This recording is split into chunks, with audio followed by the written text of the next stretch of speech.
Last year, Cat Williams broke the internet during his Club Shay Shay interview when he warned us that in 2024, all lies will be exposed. That's all.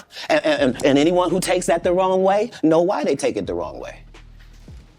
The truth is the light. and Kendrick Lamar definitely understood the assignment for this year's Super Bowl halftime show when he followed Cat's example and spread the message that we all needed to hear. And he even told you through Samuel L. Jackson's spot on Uncle Sam portrayal that in response, all the usual suspects were going to come out to distract, misdirect, or outright lie so that the message could be obscured and people would continue playing a game that was never designed for them to win.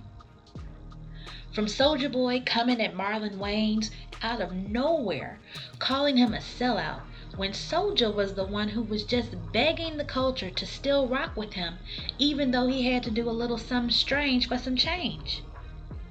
Kanye and his antics, whether they were caused by jealousy or the voices, peddling his brand of delusion to the masses to distract you and make you take your eyes off the message of empowerment and focus instead on a message of chains and auction blocks, because Kanye has allowed himself to become the poster child for deception, pretending to preach a message of freedom, all the while windmilling because of his own dependence on the chains that still bind him.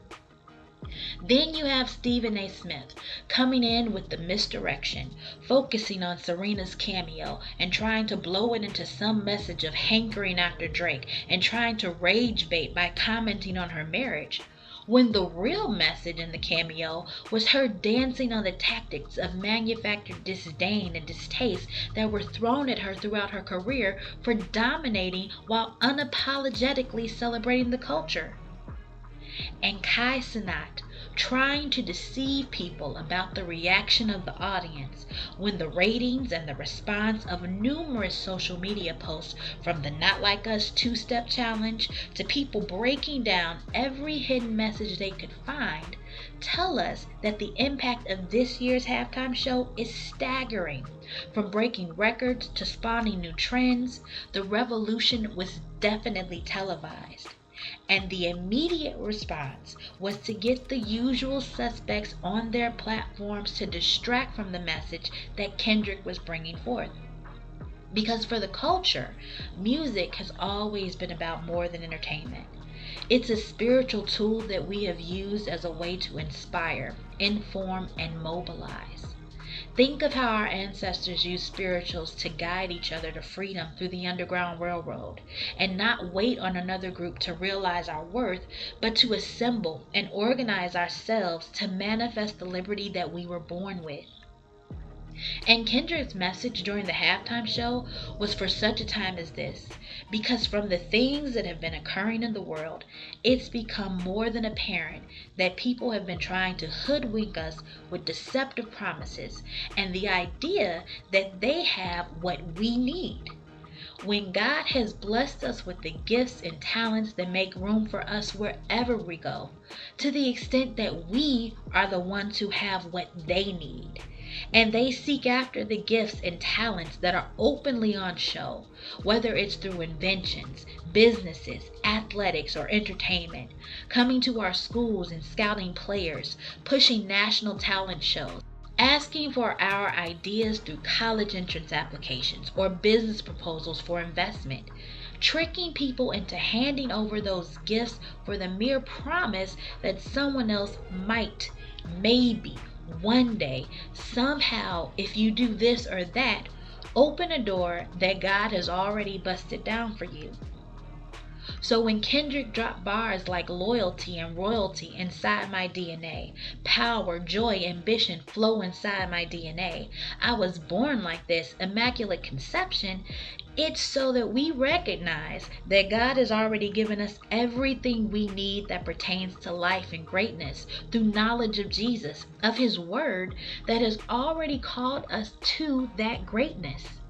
It's what He designed us for, and He brings it to pass without you having to compromise. You don't have to sell yourself, your dreams, your integrity for a trick. Because the trick has always been to try to make people believe that the dream fulfilled, the wealth, or the success is outside of themselves, and that someone else had to give them opportunity or access, but always for a price. Just like when Jesus finished his 40-day fast and the enemy was like, I got that bread for you. You can have all the wealth, glory, and fame your eyes can see. Just do what I say. Just give me your life. Just worship me. And Jesus responded with the word of God, because the word of God has already given us all these things. And when Jesus spoke the word and told the enemy to leave him alone, he had to go, and the angels came and gave Jesus everything he had need of. That's the revelation that people are so afraid others will see. That the only thing they have on offer is something that has already been prepared especially for you. They're trying to sell you what you already own. They want you to forget that you were invited to the party because your gifts had already built a platform for you. And now they want to access your platform. So when Kendrick raps Peekaboo, what they talking about? They ain't talking about nothing. Revealing how people are watching for your gifts, watching how you move, watching for that end so that they can distract you with the shiny long enough to infiltrate, appropriate, and ultimately decimate. So when you listen to Not Like Us, it's about more than a rap beef with Drake. He's just a symbol for the whole playbook that has been used against the culture for years.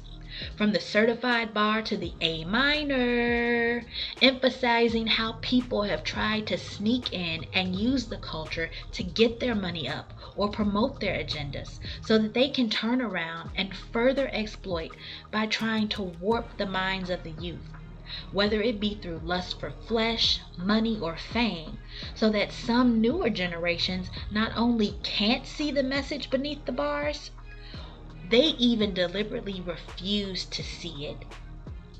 Or they try to weaken the troops by corrupting the message within the lyrics, until a few people are so focused on securing the bag from someone else that they are willing to do anything to themselves or others to get it, leading to numbers thinned by physical, mental, or spiritual incarceration.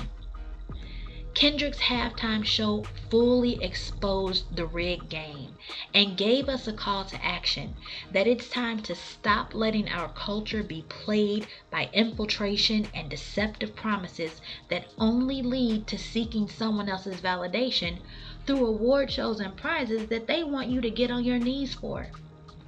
And when you see the usual suspects trying to distract and misdirect you from the call to mobilize, then turn the TV off, because they ain't talking about nothing but trying to stop us from realizing that the time for playing the game is over. Remember to like, comment, and subscribe for more. Thanks for watching.